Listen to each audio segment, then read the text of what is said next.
Hello and good morning to everyone. My name is Alok Sharma and IIT alumnus and you are watching FICON classes. Let's hit the concepts. तो बच्चों आज के इस lecture में हम लोग बात करने जा रहे हैं स्केलर या डॉट प्रोडक्ट्स के बारे में।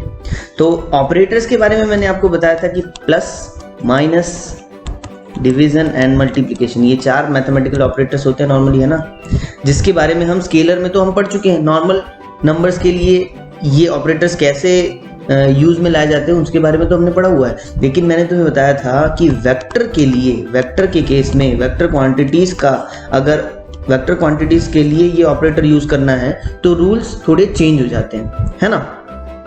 अब उसमें भी एक बात थी कि ये डिवीजन वाला जो पार्ट है, this division is not valid, division is not valid in case of vectors. मतलब दो वेक्टर्स का डिवीजन डिफाइंड नहीं है, ठीक है। जिसमें से और एडिशन और एंड सब्सट्रैक्शन ये तो हम लोग पढ़ चुके थे। आज हम लोग शुरुआत करेंगे मल्टीप्लिकेशन। तो मल्टीप्लिकेशन में there are two kinds. Multiplication पढ़ते हुए भी हमें एक बात का ध्यान रखना है कि मल्टीप्लिकेशन में देयर आर टू काइंड्स। तो वेक्टर का जब मल्टीप्लिकेशन किया जाता है, किसी भी वेक्टर का मल्टीप्लिकेशन किसी अनदर वेक्टर से किया जाता है तो दो तरीके हो सकते हैं। पहला कि रिजल्टेंट हमें स्केलर मिले, क्या मिले, स्केलर मिल जाए। और दूसरा एक हो सकता है कि रिजल्टेंट हमें वेक्टर क्वांटिटी मिल जाए, क्या मिल जाए, वेक्टर क्वांटिटी मिल जाए। तो जब हमें रिजल्टेंट स्केलर मिलता है तो उसे हम स्केलर प्रोडक्ट या फिर डॉट प्रोडक्ट कहते हैं। समझ में आ रही बात। जब हमें रिजल्टेंट मतलब दो वेक्टर्स का मल्टीप्लिकेशन करने के बाद अगर आंसर भी हमें वेक्टर मिले तो उसे हम वेक्टर प्रोडक्ट या क्रॉस प्रोडक्ट कहते हैं। समझ में आ रही बात। अब डॉट प्रोडक्ट इसलिए कहते हैं क्योंकि इसका रिप्रेजेंटेशन, अगर ए और बी दो वेक्टर हैं तो इनके मल्टीप्लिकेशन का रिप्रेजेंटेशन ऐसे डॉट से किया जाता है, तो इसलिए इसे डॉट प्रोडक्ट भी कहते हैं। और ये फाइनली स्केलर आउटपुट देने वाला है। इसे क्रॉस प्रोडक्ट इसलिए कहते हैं कि दो वेक्टर का अगर मल्टीप्लिकेशन के बीच में ये साइन जो मैं यूज करूँ, क्रॉस का यूज करूँ, तो ये क्रॉस प्रोडक्ट कहलाएगा और साथ ही वेक्टर प्रोडक्ट कहलाएगा क्योंकि इसका रिजल्टेंट एक वेक्टर क्वांटिटी होने वाला है। समझ में आ गई बात। यहाँ तक कोई डाउट आ रहा है मन में? दो तरीके के रिजल्ट मिल सकते हैं, स्केलर एंड वेक्टर। जब वेक्टर क्वांटिटीज को मल्टीप्लाई किया जाए, दो तरीके से मल्टीप्लाई किया जाता है, ठीक है। तो पहला तरीका क्या है, स्केलर या डॉट प्रोडक्ट्स वाला तरीका है, ठीक है। तो अब हम लोग थोड़ा सी चर्चा कर लेते हैं स्केलर या डॉट प्रोडक्ट के बारे में।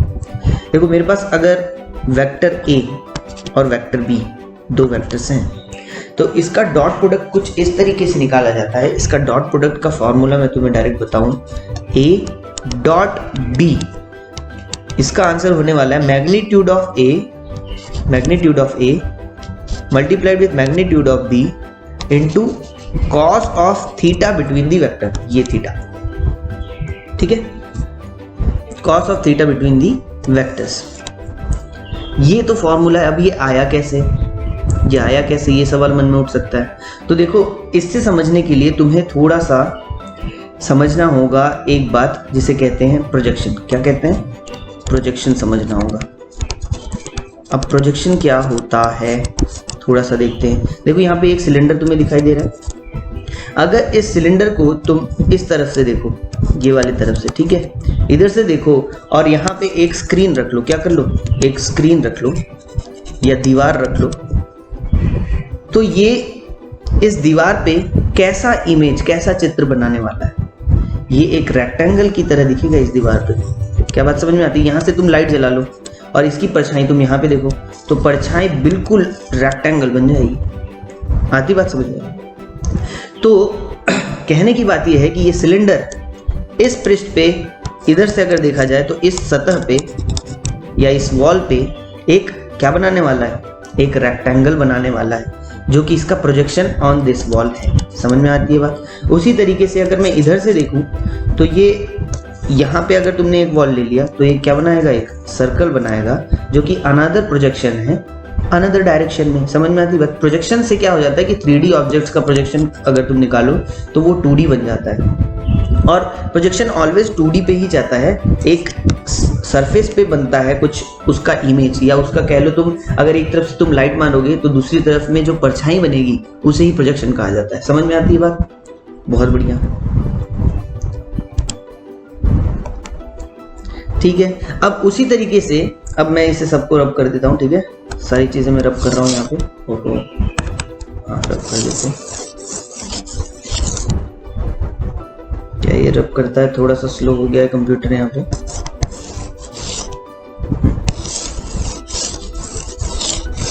ये सब कुछ मैं यहाँ पे रब कर देता हूँ, है ना। अब चलो, अब तुम्हें थोड़ा बताऊं कि ये वेक्टर्स का प्रोजेक्शन किस तरीके से लिया जाता है। अगर मैं वेक्टर ए का प्रोजेक्शन वेक्टर बी पे निकालना चाहूं तो मैं देखूंगा इस तरीके से, यहाँ पे मेरी आंखें होंगी। ठीक है, यहाँ से मैं देख रहा हूँ नीचे की ओर, तो देखो ये लाइन, इस पॉइंट का प्रोजेक्शन इस लाइन पे कैसे गिरेगा? बिल्कुल परपेंडिकुलर गिरना चाहिए। ठीक है, तो ये वाला पॉइंट मिल गया हमें। ठीक है, अब ये एंड पॉइंट का प्रोजेक्शन उसी बी वेक्टर पे जब गिराओगे तो इसी पॉइंट पे गिर जाएगा, करेक्ट और नॉट? इसी पॉइंट पे गिर जाएगा। इन बिटवीन जो सारे पॉइंट्स हैं, ये जो सारे पॉइंट्स हैं, ये इन दोनों पॉइंट्स के बीच में ही कहीं ना कहीं लाई करने वाले हैं। क्या ये बात समझ में आती है? ये सारे पॉइंट्स तो यहीं कहीं बीच में लाई करेंगे ना, ये वाले सारे पॉइंट्स, ये वाले। ठीक है, तो कुल मिला के वेक्टर ए का projection on vector B is going to be this length, ये यहाँ से यहाँ तक, ये येलो वाला। समझ में आ रही बात? मीन्स दिस लेंथ, ये वेक्टर ए का प्रोजेक्शन ऑन वेक्टर बी है। अब तुम इसका लेंथ निकालना चाहो तो भाई ये ट्रायंगल ले लो ना तुम, ये इसे ए बी सी लिखो, नाम ए बी सी नाम लिख लिया, तो ए सी इज हाइपोटेनस साइड, तो ए सी का बेस साइड पे जो कंपोनेंट आता है वो क्या आता है? ए कॉस थीटा बन जाएगा। अगर ये वाला लेंथ निकालना होता तो ये ए साइन थीटा बनता, ये वाला लेंथ। लेकिन हमें कौन सा लेंथ निकालना है? बी वेक्टर पे जो प्रोजेक्शन मिला है, तो ये ए कॉस थीटा आ जाएगा, करेक्ट और नॉट? तो एक्चुअली डिफाइन कैसा किया गया है, अब तुम इसे देखो। It is defined as the product of magnitude of one of the two vector and the magnitude of the rectangular component of second vector in the direction of first vector। तो ये जो बात कर रहा है ना, rectangular component of second vector in the direction of first vector, यही बात कर रहा है किसकी? a cos थीटा कह लो या कह लो प्रोजेक्शन की। समझ में आ रही है बात? ये प्रोजेक्शन की ही बात चल रही है। ये रेक्टेंगुलर कंपोनेंट क्या होता है? ये a cos theta and a sine theta, यही तो रेक्टेंगुलर कंपोनेंट्स होते थे। लेकिन इनमें से कौन सा कंपोनेंट जो कि दूसरे वेक्टर के डायरेक्शन में ही है? समझ में आ रही बात? तो प्रोडक्ट ऑफ टू, देखो कैसा है। अब मैंने मान लिया मेरे पास वेक्टर ए और वेक्टर बी है, तो इन्होंने कह दिया है कि it is defined as the product of magnitude of one of the two vector. तो magnitude of one of the two vector मैंने ले लिया, बी वेक्टर का मैग्नीट्यूड ले लिया, with the magnitude of rectangular component of second vector in the direction of first vector. तो अगर A vector का rectangular component in the direction of B vector लूं तो ये क्या आ रहा है? ए कॉस थीटा आता है ना, तो ए कॉस थीटा यहाँ पे मैंने लिख दिया। समझ में आ रही है बात? तो ये बी ए कॉस थीटा निकालो चाहे ए बी कॉस थीटा निकालो, both are going to be same. दोनों का आंसर जो है कि सेम आने वाला है। ठीक है, और प्लस एक बात इसमें कि ये जो ए बी कॉस थीटा या बी ए कॉस थीटा आता है वो कैसा होता है? वो उसके पास कोई डायरेक्शन नहीं होता, उसका कोई डायरेक्शन डिफाइंड नहीं है। ठीक है, आगे बढ़े। चलो, now coming to the next slide. अब थोड़ी सी चर्चा करते हैं प्रॉपर्टीज ऑफ स्केलर प्रोडक्ट्स के बारे में। ठीक है, तो नॉर्मल मैथमेटिक्स से थोड़ा सा समझना है अपने को, मैथमेटिकल अलजेब्रा से समझना है। देखो, अगर ए क्रॉस बी, नॉर्मली मैथमेटिक्स में क्या होता है? ए क्रॉस बी करो या बी क्रॉस ए करो, ये दोनों क्या होते हैं? सेम आते हैं ना। ए को बी से मल्टीप्लाई करो या बी को ए से मल्टीप्लाई करो, आंसर तो सेम आता है। तो वैसा ही कुछ इस लॉ को कहते हैं कम्यूटेटिव लॉ। तो वैसा ही कुछ लॉ स्केलर प्रोडक्ट्स के लिए वैलिड है। ठीक है, वैसे ही अगर डिस्ट्रीब्यूटिव लॉ में अगर मैं आऊं तो अगर वेक्टर ए को बी प्लस सी वेक्टर से डॉट प्रोडक्ट निकाला जाए, वेक्टर ए का डॉट प्रोडक्ट निकाला जाए बी प्लस सी से, या फिर उसे A dot B plus A dot C कर लिया जाए, answer is going to be same. तो इसलिए डिस्ट्रीब्यूटिव लॉ भी यहाँ पे फॉलो होता है। ठीक है, अब देखो, अगर दो वेक्टर्स के बीच में एंगल थीटा इज 0, अगर दो वेक्टर्स, वेक्टर ए इस तरीके से, वेक्टर बी भी इसी तरीके से है, अगर इन केस ये भी दोनों एक ही डायरेक्शन में है, तो theta is going to be 0। अगर थीटा 0 है तो what will be cos theta? Cos theta हो जाएगा 1, तो आंसर क्या आ जाएगा? A B. ठीक है, मैक्सिमम आंसर आएगा। ठीक है, वैसे ही अगर थीटा 90 है तो A dot B is going to be A B cos 90 degree, but cos 90 की वैल्यू होती है 0, इसलिए आंसर आ जाएगा 0। ठीक है। वैसे ही अगर थीटा 180 डिग्री हो जाए तो 180 डिग्री के लिए cos 180 का वैल्यू होता है -1। क्या हो जाता है? cos 180 की वैल्यू होती है -1, तो ये आंसर हो जाएगा minus of A B, I am sorry, minus of A B, ठीक है। चलो ए डॉट ए, अगर एक ही वेक्टर का डॉट प्रोडक्ट निकालना हो, वेक्टर ए का डॉट ए के साथ ही निकालना हो, तब क्या होगा? तो देखो वेक्टर ए अगर इधर है तो दूसरा वाला वेक्टर ए भी तो इसी डायरेक्शन में होगा, तो दोनों सेम डायरेक्शन में, that means theta is going to be 0, that means cos theta is going to be 1, है ना। cos थीटा 1 हो गया, थीटा 0 हो गया और a स्क्वायर तो आ जाएगा, दो का मल्टीप्लीकेशन, तो answer will be a square, ठीक है। अब देखो हमें पता है कि i, j and k cap are mutually perpendicular vectors and they are in the direction of x, y and z, correct और नॉट? अगर ये म्यूचुअली परपेंडिकुलर है, i j से परपेंडिकुलर है, j k से परपेंडिकुलर है और k i से भी परपेंडिकुलर है, तो अगर मैं इनमें से किसी भी दो का कॉम्बिनेशन लूं, जैसे आई जे ले लूं या जे के ले लूं या के आई ले लूं, ये आपस में परपेंडिकुलर है, it means the angle between two vectors are going to be 90 degree, correct और नॉट? अगर 90 डिग्री का एंगल है तो ये वाला केस बन गया, नहीं बन गया? That means cos 90 is going to be 0, तो dot product between I J, J K और K I is going to be 0, ठीक है। लेकिन अगर मैं सेम डायरेक्शन में डॉट प्रोडक्ट निकालूं आई आई का या जे जे का या के का, तो वो आंसर आ जाएगा 1, क्योंकि मैग्नीट्यूड k का या i का या j का क्या होता है? 1 होता है, तो 1 into 1 is going to be 1 only, ठीक है। और डायरेक्शन तो किसी का भी नहीं होगा क्योंकि स्केलर क्वांटिटीज का कोई डायरेक्शन नहीं होता है। अब रेक्टेंगुलर फॉर्मेट में अगर बात किया जाए, वेक्टर a को मैं ax i cap, ay j cap plus az k cap लिखता हूँ और b को इस तरीके से लिखता हूँ, और डॉट प्रोडक्ट a और b का निकालना हो तो क्या करना होता है? i वाले को i से मल्टीप्लाई, j वाले को j से, k वाले को k से मल्टीप्लाई और तीनों का समेशन करना होता है। तो ax into B X plus ay into B Y plus az into B Z, ठीक है। Now coming to the application part of dot product. Dot product का एप्लीकेशन क्या है?